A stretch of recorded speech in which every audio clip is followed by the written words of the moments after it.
Hello YouTube, this is Frugal and this is the Frooglesim news for today, Sunday, July the 30th. First up, new DCS campaign, DCS Spitfire Epsom. The DCS Spitfire Epsom campaign is set in Normandy in June 1944 and was produced by well-known community figure Bunyap. It is historically accurate, featuring tons of detail in all the mission briefings. In fact, all missions and flights are actually based on real missions, including the actual real targets, locations, times, weather, defenses, and so on. Eagle Dynamics believe this to be the most historically accurate portrayal of World War II air combat ever produced.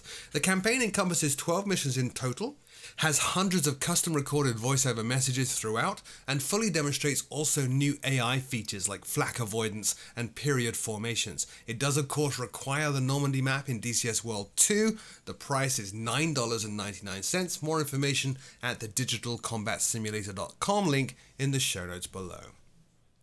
Next up this week, UK 2000 announced their second X-Plane airport. The second X-Plane scenery from famed FSX and P3D scenery developer UK 2000 will cover Norwich. It includes all the assets from the FSX version of the airport, including custom ground textures, grass and lighting, as well as static aircraft around the airport that you can add or remove with a customization tool. The official release date of this is August the 5th for both X-Plane 10 and 11, and a demo will be available at that time. The price has not been set yet, but I expect it to be £16.99. More information at the facebook.com announcement linked in the show notes below. Next up, Just Flight's PA-28161 Piper Warrior 2. The latest study-level GA aircraft from Just Flight is now available.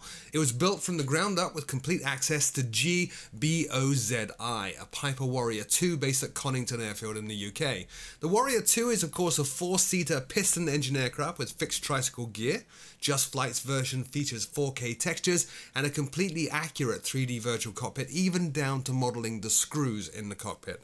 It comes with interactive checklists, a full suite of IFR-capable avionics, and a flight computer panel. Now, I didn't see any mention in the announcement of the interactive logbook that the previous GA study aircraft from Just Flight had it. It's a bit of a shame if that is missing, so that's one feature I was looking forward to trying out. The aircraft does also support integration with the Flight 1 GTN and GNS systems. Now, this is a study-level GA aircraft with a complete and accurate simulation of most of the systems in the aircraft, including the fuel system and the electrical systems. Also includes simulation of failures, including plug fouling, battery life, and vapor lock. A maintenance panel is also included for refilling fuel and oil and recharging the battery. Sound is provided by TSS, and the aircraft ships with 7 liveries, and also, of course, has completely realistic and accurate flight dynamics. The price is $41.99 for all versions of Prepared or FSX. They're separate packages, whether you go for the FSX or Prepared one. More information at the justflight.com link in the show notes below. Next up, Turbulent Designs Idaho Falls. Turbulent Designs have said that Idaho Falls will release on Monday, tomorrow, July the 31st. Idaho Falls is a city-owned public-use airport about 2 miles northwest of Idaho Falls itself. Formerly known, in fact, as Fanning Field, it is the second busiest airport in Idaho after Boise. It has 2 runways, and the new terminal in the scenery includes the expansion and changes made to the real terminal in the mid-2000s. Previously, the jetways and everything were designed for 737s, which actually stopped flying into the airport in 1998 when Delta ended their service there. The screenshots look very impressive indeed. Turbulent are doing some great work, and with this airport look to be expanding their larger airports collection. The price has not been announced. I expect it to be $19.99 if it follows the pricing that they set for MBS International. More information at the turbulentdesigns.co.uk link in the show notes below. Sticking with Turbulent Designs, they also announced this week Terra Flora. Now, this is a significant expansion to Turbulent's Real Flora technology, which is typically included with each of their sceneries. It is a global replacement for all default autogen vegetation in the sim. It's been optimized for performance and also features custom high-definition textures for vegetation around the world. Now, these textures also include updated colorization to improve realism. It will be available for all versions of FSX and Prepared 3 and 4, and it does look from the screenshots absolutely stunning and a nice competitor to Orbex trees. You can find out more about Turbulent Designs Terra Flora in the turbulentdesigns.co.uk link in the show notes below. Final news this week, I missed this last week, is Orbex L05 Kern Valley.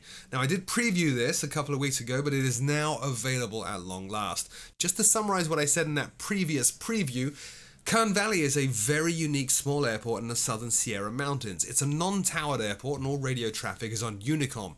In the real world, that Unicom frequency is usually manned by the owner of the nearby cafe, who will happily take your burger orders on approach. The airport is surrounded by mountains from 6,500 to 10,000 feet in height and features a single runway which operates only in daylight hours.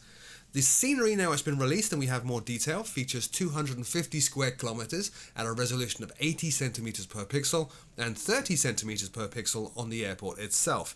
Animated trees are included with no impact on performance of the sim, and the scenery also features Orbex texture flow technology, which is used to maintain great frame rates. The price is $24.95 Australian. It does require Orbex Southern California, and it is available right now for all versions of FSX and Prepared, including Prepared version 4. More information at the Orbex direct link in the show notes below. That's it for this week's news show. As always, if I missed something, do leave me a comment in the comment section below. I'll take a look to see if it's worth including in next week's show. Thanks so much for taking the time to watch this, and until next time, I will see you all very soon.